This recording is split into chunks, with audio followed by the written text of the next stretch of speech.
And just as my very forward Russian mother told me growing up, some men get to play by different rules, but you have to earn that right. So in today's video, I'm going to show you the 5 traits of the top 1% of men who have earned that right. Once you acquire those traits, you too will be able to live life on your own terms. Now, the first trait is they soak up knowledge from ones that have walked the road that they want to walk. This is probably one of the most misunderstood and overlooked skills for those that want to become a new Renaissance man. I mean, look, for you to ascend the ranks and get into the upper echelon of life, it seems pretty obvious that you're going to need to know something that the other 99% don't. That's a fact, and there's no other way around it. So if you want to become a top 1% man, you need to acquire knowledge that the others simply don't have. You need to develop your mind in the exact same way that you would develop your body in the gym. And I will say, there's a big misunderstanding when it comes to acquiring knowledge, because not all knowledge is created equally. Now, there's a big misunderstanding when it comes to acquiring knowledge, because not all knowledge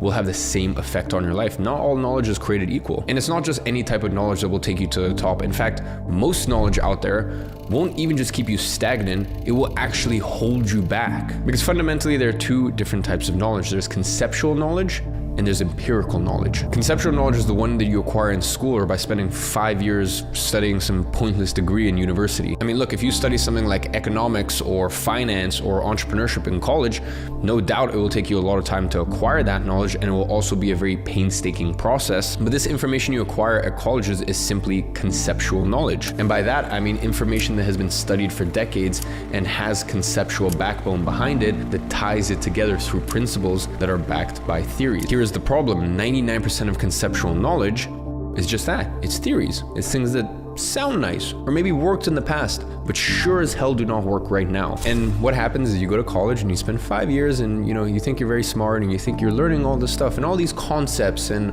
all of these different frameworks for the world and how things work. And then you get into the real world and you realize that none of it applies. You may know how to write a business plan, but you sure as hell don't know how to start a business.